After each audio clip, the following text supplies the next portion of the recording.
All right. So in our test database, I do want to do a couple of things here just under configure, just making sure, especially if you're new to EVV, if you're new to OnTarget, just make sure you understand some of the configuration points around time clocks and around EVV. So if you go to configure, and we're just going to take a look at list configuration time clocks, primarily just rules. So one thing here is the number of minutes before start of shift to allow for clock in, and the number after. It's very common for those to be set to 7 and 7. That's in line with Department of Labor and the rounding rules, the 7-8 rounding rule. So that would essentially on the front end allow someone to clock in 7 minutes prior to the start of the shift, and then of course on the back end 7 minutes after the end of their scheduled shift. Couple of other things here. You can set the send clock in and out reminders. That's especially helpful if you are scheduling true start and end times on your schedule.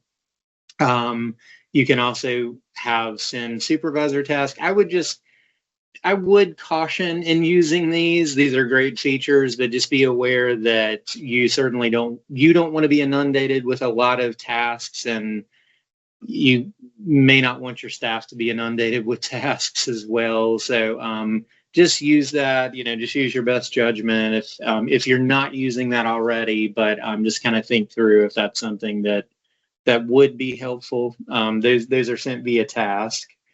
Allow caregiver time clock edits. This is a big, I wouldn't say matter of contention, but it's very agency specific. It's agency to agency. Some allow the caregiver to make time clock edits. Some agencies don't. But that's exactly what that does. It allows the staff to make changes to time clocks, to the start and the end time of time clock data after the fact, right? So if I'm 2-3 days out, I could potentially go in, if this is enabled, then it would allow me to go in as a caregiver, as a direct care staff, and actually make changes to my individual time clock. Edit windows in terms of minutes, that is just how many minutes is allowed either side of the intended start and end time per the schedule. The allowed radius, pretty self-explanatory. If you leave this blank, it allows all distances, but it is in miles. And so that's a lot of it, guys. That's the time clock rules. I just want to make sure you guys were aware of that. Another thing, because we are going to be talking about schedules, I do want to show you something that is applicable, especially to EVV. If you go to configure, list configuration, and scheduling rules, there is a feature here, or I guess a rule that you can put in place called allow note hours to exceed schedule duration. That is typically selected by default, and I'll kind of tooltip over this. It says check this box if you wish to allow notes to be entered with hours exceeding the schedule's duration. That is especially important if you are scheduling if you're scheduling in general, but if you're scheduling your EVV services using schedule by duration. And what that means, and it's set at the service level, but let's say you have your staff providing T2013 TF, very common, the CLS service. You have the option of scheduling that EVV service using a duration. So say 3 hours instead of 9 a.m. to 12 p.m. So it gives you that flexibility of scheduling using a duration without having to know the exact start and end times. But that becomes super important in conjunction with this setting right here, where if you do not allow note hours to exceed the scheduled duration, it will essentially stop the staff from being able to exceed that 3 hours in the example that I used. Okay, so just wanted to show you a couple of configuration points, things that are related to both scheduling and Timeclocks EVV. And let's go ahead and just kind of launch into really the meat of this training, which is really the scheduling piece, EVV nodes, time clocks. At the end, I do want to show you a little bit of some reporting. So I think there may be a report that maybe some of you are not aware of, or maybe you're not using. So if you're not, this may be a good report for you to start using. So as scheduling, I know many of you are already providing EVV services. So let me just go ahead and kind of filter down. I've got this caregiver 103. I've already got some schedules in here. So many of you're already familiar with this process of scheduling the EVV services, scheduling non-EVV services as well. But let me go ahead and plug in a schedule. And this is going to be for Johnny Cool. This is going to be for that EVV CLS service. So that's that T2013. This is going to look kind of crazy, but I'm going to do this for 15 minutes. You'll kind of see why here in just a little bit, because I want to demonstrate something when I clock in and clock out. But I'm going to go ahead and save that. Now, again, this is by duration. Your services may be configured to use actual start and end times on schedules. That just depends on, again, how things are configured in your database. So if you need more information on that, we'll kind of hang at the end, and you can certainly reach out to training support. So I'll kind of put that in the chat. But yeah, again, some of you are using actual times here. Right? Some of you are using by duration. So I'm going to go ahead and save that. And here we go. We've got that in place. We now have one from yesterday for 2 hours. 2 days prior to, we have 3. And then, of course, on Tuesday, we had 2 hours. This is the calendar view.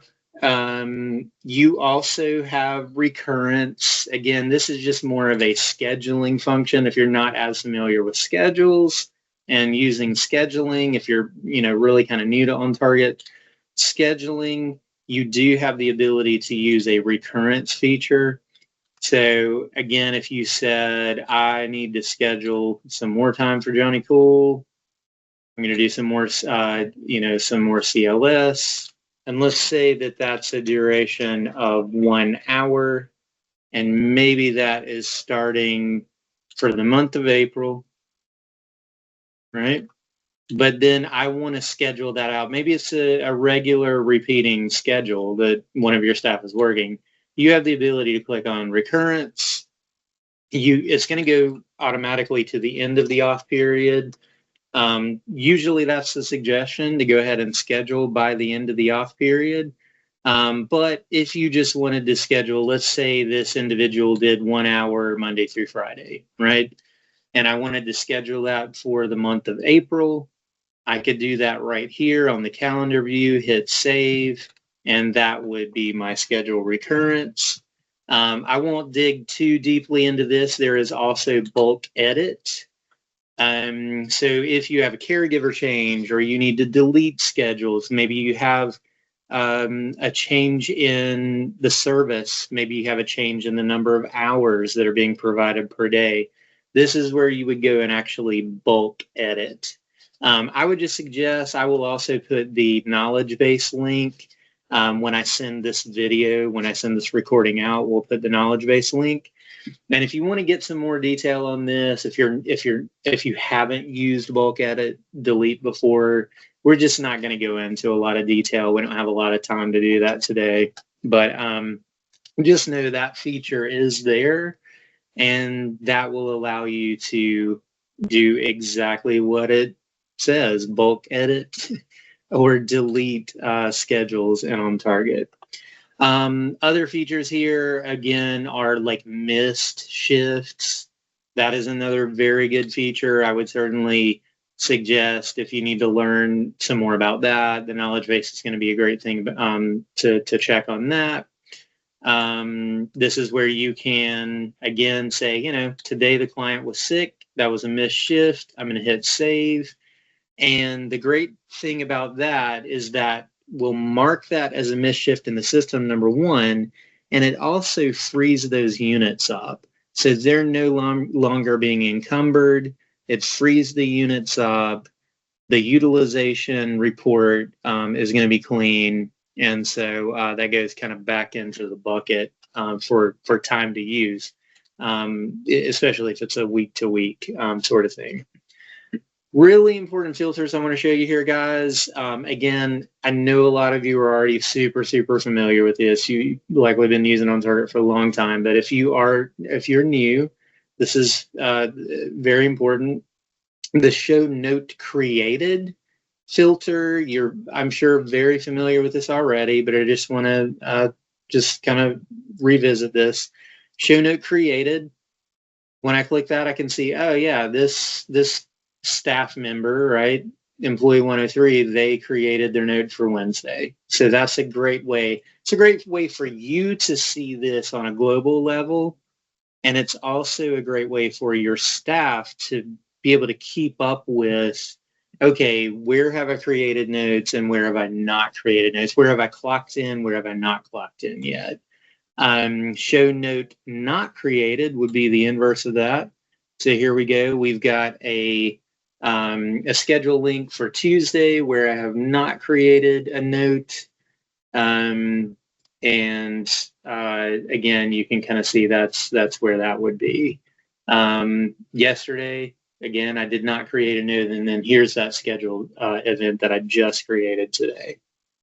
So just wanted you to kind of see again those filters. Again, you're likely familiar with those already, but it's a great refresher. Okay, guys, I do want to go ahead and demonstrate the clocking in. I'm also then going to hop over to the mobile, finish up the note side of things, and then clock out and go ahead and sign that note. We've got about 14 minutes left, so we're still on track. Then I want to jump back into the desktop. We're going to take a look at Timeclocks, and then we're going to finish up with some reporting. So clocking in for your staff on desktop, you likely have a lot of folks that are using our mobile app now. It is tailor-made, honestly, for EVV, for doing your notes on mobile, super user-friendly. But if I'm using a desktop and I'm accessing through my browser, I can certainly clock in. That's what I'm going to do. I'm going to click on clock in. Let's see. Oh, yep. Guess what, guys? I have to log in as that user. Let me do that first. So that is demo 103. All right, here we go. Now we're logged in. All right, here's that schedule. Again, same schedule as I was seeing before. I'm going to go ahead and clock in, and sure enough, yep, I am as 103, caregiver 103. I am assigned for that 15 minutes. Let me go ahead and confirm that. And here we go, clocked in since 11:48 a.m. That looks good. And now I am ready to launch my note. I'm going to go ahead and start the note here. Okay, I'm going to start my note on the desktop, but then I'm going to hop over to the mobile and I'm going to finish it up on the mobile and clock out on the mobile. So create the note. A lot of this, again, is probably just review. Good review, though, just so you get a little bit of a refresher. All right, so let's say that this one, Johnny will identify safety signs, 3 or less verbal prompts. Yep, did that with 3, and the goal was met. Right? Johnny doing great today. Click on save. All right. Everything's looking good there. Okay. All right, guys, I'm going to stop my share quickly because, again, I want to pick this right back up on the mobile app because it is interchangeable. I can go from one to the other. I can start on one. I can, I wouldn't suggest that. Most of your staff aren't doing that, but you certainly can start on one, finish on the other. You do have that flexibility. But here we go, guys. Just hang tight. I am going to share my screen.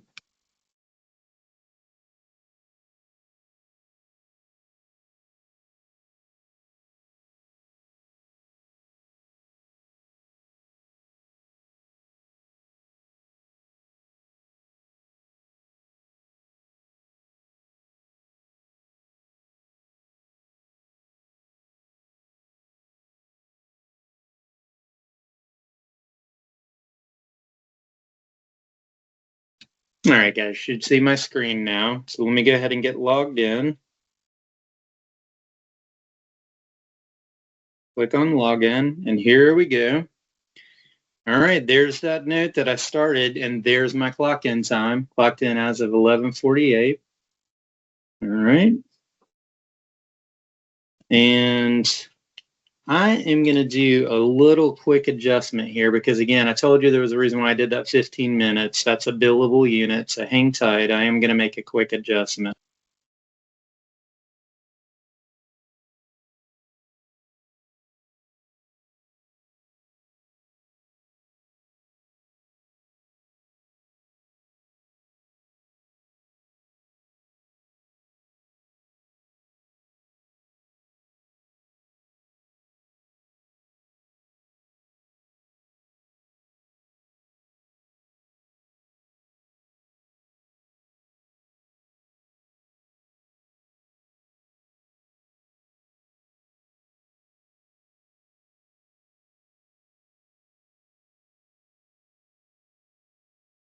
All right, guys, I'm just going to pull down to refresh that again. I did do a quick manual adjustment there, but I am going to actually clock out. I'm still within my window here. I should be able to clock out. And there we go. Clock out successful.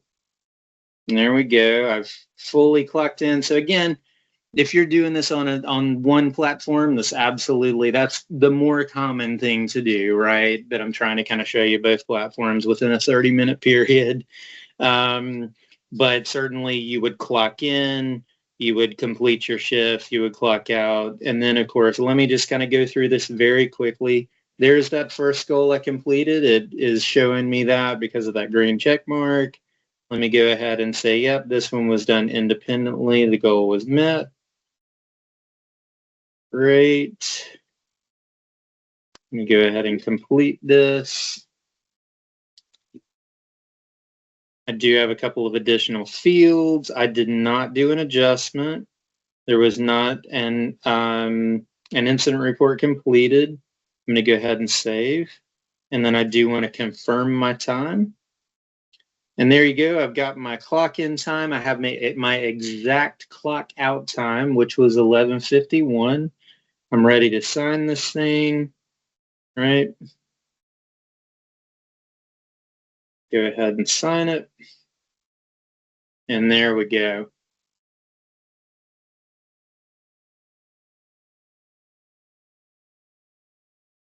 All right, very good. Note signed successfully. That's exactly what I was looking for. All right, guys. We've got about 7 minutes left. I think we've got just enough time for me to show you a couple of other things here. Just sort of some management techniques, sort of managing of time clocks. And then I did want to show you the reporting piece. Where can we find the reporting? Yeah, good question, Shannon. We're going to send that out. So be on the lookout. That should go out by end of business on Monday. So, yep, we'll get that out to you. Yep. All right, guys. Last little bit of time. I appreciate you hanging with me. Again, these are just designed to be kind of quick in and out sessions. All right. So if we go back again, let's just take a look at schedules. Again, we want to kind of connect the dots. Here's our caregiver 103. There's all of the scheduled events. Guess what? Now we have note created, there's today, there's Wednesday, note not created, right? So we've got all of that. I do, however, want to show you the time clocks. So if we go to time clocks, and let's just look for this week. Here we go. Here are the time clock events, right? So I've got 3:25, I've got 3:27. However, again, if I reference my schedule again, not only do I not have a note for the 24th, I also do not have a note for the 26th, and I have not clocked in for either of those, right?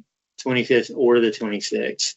So I'm going to actually, again, you may have that setting. If you remember in the beginning, there was a rule at time clocks where you can say allow caregiver to make time clock edits. If that's turned on, then the caregivers can make the edits. If that's not configured and turned on, then you as administrators will have to actually manage these time clocks, okay? So that's what I'm going to do. I'm going to actually add a time clock for yesterday, for the 26th. So if I just start typing in here, this was for employee 103. I know that it was yesterday's date that was missing. It was non-residential, meaning it was EVV. It was for 2 hours. And if I know that time, right, let's say that was from 2 p.m. to 4 p.m., and I can give a reason code. Hey, you know what? They just failed to clock in and out, right? Hey, that maybe they reached out to me using a task, and I can even add comments here. You know, staff got to clock in and out. So yeah, right. You guys are that happens more times than you'd like, but there you go. So you get that plugged in. That's going to then allow them to go in and make, go ahead and create their node, okay? Because with the EVV, the time clocks are necessary in order to start the node, complete the node, sign the node. You've got to have a fully complete time clock. So again, if you're not allowing them to make edits themselves, this is how you would get that manual time clock plugged in. I'm going to back up just a little bit here. I think I've got some time clocks in here. Maybe, let's see. Yeah, we haven't been using this guy for a super long time, so we may not have any other in here. I do want to show you a couple of filters, however. There's a couple of important filters here. The manually adjusted. So I know states are starting to crack down, right? They're wanting to look at, like, you know, what is your ratio? What is your percentage of manual time clock edits versus non-manual? So this is a quick way where you can start really looking at, okay, what are our numbers looking at? What, you know, like, again, I could say for the month of March, right? You could run this just wide open for all of your employees. You could say, I want to see where do we have manually adjusted time clocks, right? This essentially means somebody forgot to do something. They either forgot to clock in, or maybe they clocked in, but they forgot to clock out, okay? And so we would see that. There's a column over here that says manual. See, it's a manual adjustment, manual. So that is really your way. This becomes a report. This becomes a way for you to kind of tease out, what are those percentages looking like, right? Are we in the red on this? Are we looking good? Do we need to tighten up our processes? This is a great way for you to kind of parse that out. The opposite, again, you could look, you know, manually adjusted, no. That would just show you time clocks, again, where it was fully captured using geolocation data, okay? Clock in status, again, actually that doesn't apply to EVV. Here's a not clocked out. That is a super important one, because a lot of times folks will remember to clock in, but they forget to clock out. So you could just do a quick check and say, look, let me just kind of see where people did not clock out, you know? And so you could run that for a certain date range.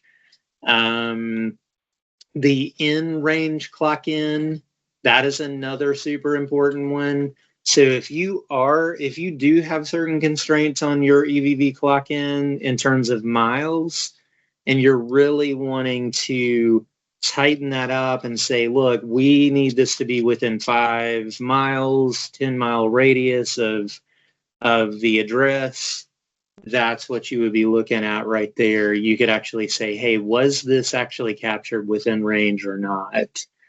Same thing for clock outs.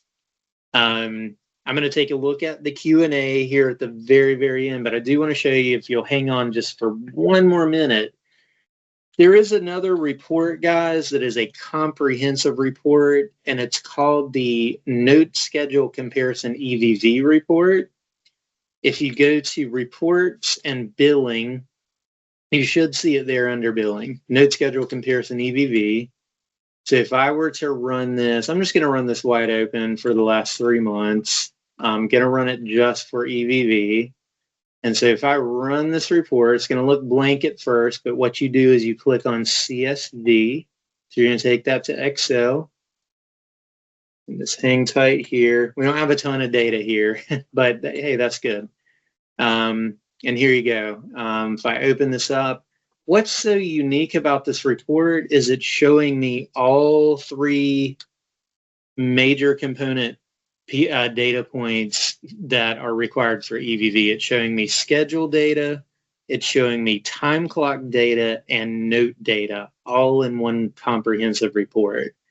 So you can see here, here is the schedule date, right? That was the schedule. There was the duration. Here's my note time, right?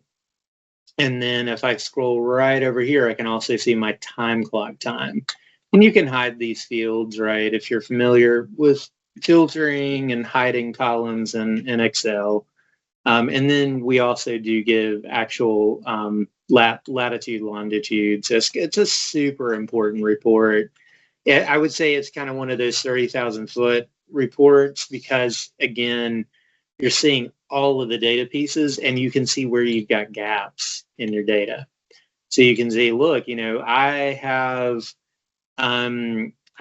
things scheduled here, but why am I missing note times? You know, that would indicate, hey, there's not a note. So again, just a really comprehensive report there. If you don't see that report, if you go to reports and billing and you don't see it there, you do want to open that up for your role. So I'll show you that very quickly. Last thing I'll show you.